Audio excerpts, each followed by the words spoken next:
Welcome to ARPEN.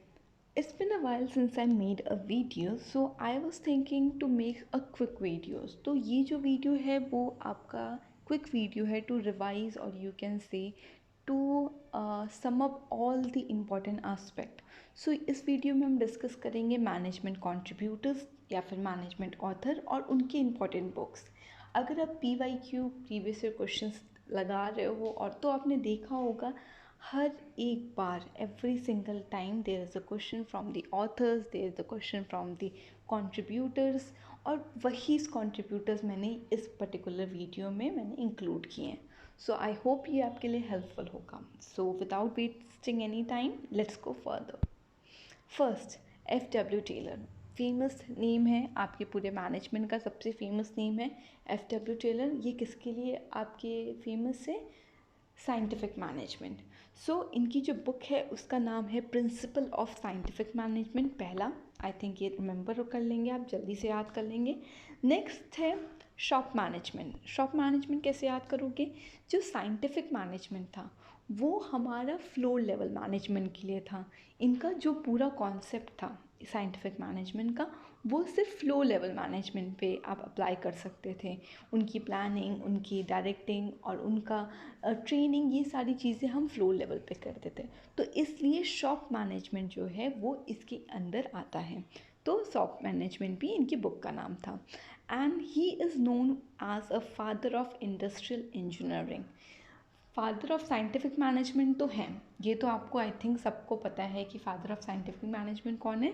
F.W. Taylor.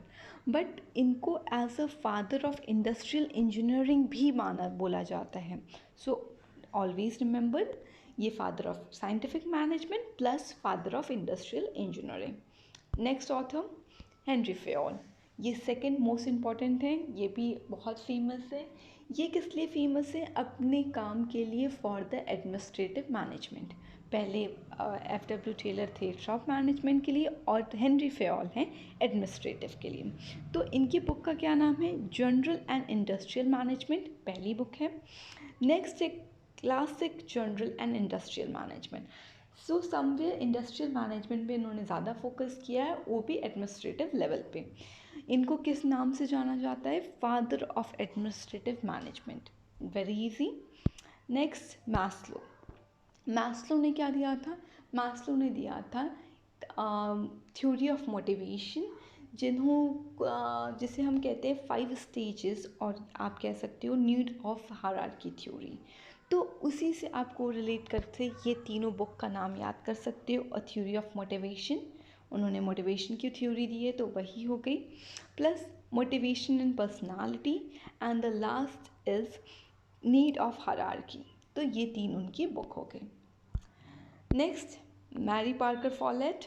Mary Parker Follett एक modern management की author हैं जिन्होंने कंट्रीब्यूट किया था regarding continuous improvement, regarding modern management की कैसे आप इस टाइम के मैनेजमेंट को आप यहाँ पे डील कर सकते हो. तो हर focus was on the continuous improvement and controlling coordinations. तो ये इनका मेन फोकस था. अगर बुक की बात करते हैं तो 3 इंपॉर्टेंट बुक हैं इनकी. First New State, second is creative experiment and third is dynamic administrative. तो ये 3 इनके बुक्स हैं. Next, Alexander Simon. Alexander Simon कौन है?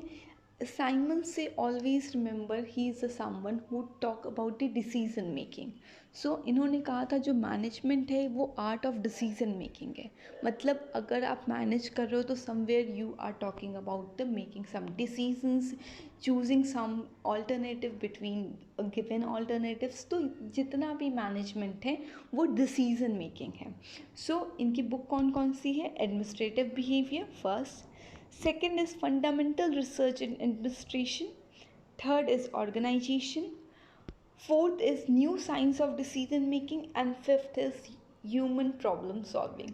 लास्ट 2 जो है आपका new science of decision making and human problem solving, ये मोस्ट इम्पॉर्टेंट है. आप अगर क्वेश्चंस देखोगे तो ये इससे कई बार रिपीटेटिव क्वेश्चंस पूछे गए हैं. नेक्स्ट है क्रिस एगारिस. क्रिस एगारिस कौन है? He was the contributor regarding the maturity theory, कि मेच्योरिटी थ्योरी क्या होती है.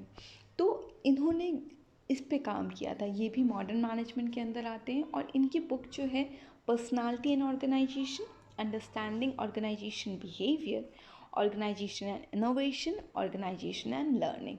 तो ये इनके कुछ कॉन्ट्रीब्यूशंस हैं, कुछ ऐसे बुक्स हैं जो इम्पॉर्टेंट हैं। Chester Bernard. Chester Bernard was someone who has contributed in the understanding the function of executives. तो इनकी बुक का भी नाम क्या है? The Function of Executive, How to Understand Management, and the last book is Organization and the Management. ये इनकी 3 important book हो गई। डॉकलेस ग्रीगॉर्ग, ये कौन है? इफ़ यू रिमेंबर, तो मोटिवेशन की थ्योरी जो एक्स एंड वाई है इन्होंने ही दी है। तो समवेयर ये एक एंटरप्राइज का 2 साइड दिखा रहे हैं कि 2 टाइप के एम्प्लॉय मिलेंगे। एक्स टाइप के मतलब वहाँ पे ऐसे एम्प्लॉयज़ होंगे जिनको आपको पनिश करके या फिर आपको मोटिवेट करना पड़ता है, उनको काम करना अच्छा नहीं लगता है, you have to make sure कि उन्हें पुश कर करके काम करवाइए। तो थ्योरी एक्स उनकी ये थी। और वाई कह रही थी कि नहीं, वो they are willing to work, they have desire to work, you just have to you can say enlighten them, or you can say you just have to show them कि ये आपको काम करना है, तो they will do it। तो ये 2 side ही तो हुआ। तो समवेयर यू कैन को relate human side of enterprise is also given by the जॉकलेस। आई होप ये ईजी हो गया होगा आपके लिए। ह्यूगो मिस्टरबर्ग, इन्होंने डील किया था psychological part of the enterprise, जो इंटरप्राइज का साइकोलॉजिकल पार्ट होता है। अब सिंपल सी बात है, कोई इंटरप्राइज एज अ पर्सन तो नहीं है, पर इंटरप्राइज बनाता कौन है? एम्प्लॉयज़। तो एम्प्लॉयज़ की साइकोलॉजी कैसे इन्फ्लुएंस करती है इंडस्ट्रियल की एफिशिएंसी को। तो इनकी बुक का क्या नाम है? Psychology and industrial efficiency. इस बुक के 3 पार्ट हैं, जिसमें first part best possible man, which deal with the what are the kind of traits, features you are looking that make a best possible man, जो सबसे best employ होगा, जिसकी efficiency सबसे highest होगी। और सेकेंड है best possible work, standard work क्या है, स्टैंडर्ड कल्चर क्या है, स्टैंडर्ड टाइम क्या है।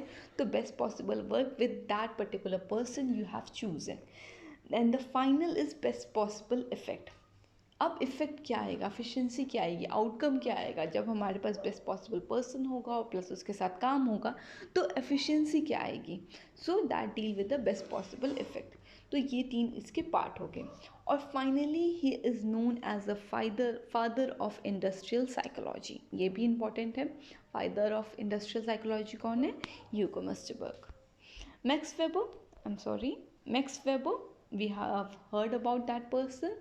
He is someone who believe in the capitalism, और you can say इन्होंने ब्यूरोक्रेसी थ्योरी को हम लोग को you can say he has introduced the bureaucracy theory। तो ब्यूरोक्रेसी थ्योरी क्या होती है? It talk about the formal organisations, impersonal organisation, एक ऐसा ऑर्गेनाइजेशन जहाँ पे सब कुछ बहुत सिस्टमैटिक चल रहा है, फॉर्मल वे में चल रहा है, इनफॉर्मल ऑर्गेनाइजेशन की ज़रूरत नहीं है। तो उस पर्टिकुलर ऑर्गेनाइजेशन, समवेयर आप कह सकते हो ऑटोक्रेटिक थोड़ा सा आप वहाँ पर बिहेवियर होगा। अगर आपको किसी से बात करनी होगी, फॉर एग्जांपल अथॉरिटी से बात करनी है, तो एक प्रोसीजर फॉलो करना होगा, तो वो होता है आपका ब्यूरोक्रेटिक ऑर्गेनाइजेशन। और इनकी बुक का क्या नाम है? The Protestant ethics and the spirit of capitalism. So ये इनकी बुक हो गई। Capitalism obviously bureaucratic kind of capitalism ही है, तो इन दोनों को आप रिलेट कर सकते हो। And the final is Peter Drucker. Peter Drucker, that someone who is father of modern management. तो ये मॉडर्न मैनेजमेंट के फादर हैं। और इनकी बुक क्या है? Effective executives. And the next book is managing oneself। He talk about what are the features, what of the person who going to be an executive। तो एक इफ़ेक्टिव एग्जीक्यूटिव, एक effective manager कब हो सकता है, उसके पास कौन कौन से ट्रेड्स फीचर्स होने चाहिए। So that's it, that's all for today. I hope ये वीडियो आपके लिए हेल्पफुल होगा। अगर आपको ऐसी वीडियोस चाहिए तो do let me know in the comment section. I will make sure कि आपको ऐसे क्विक वीडियोस मिलें। ईजीएस्ट वे में आपको मैं चीज़ें समझाने की कोशिश करूँगी। और अगर आपको वीडियो अच्छी लगी हो तो प्लीज़ मेक श्योर कि आप सब्सक्राइब कर दो और लाइक कर दो। Thank you for watching our pen.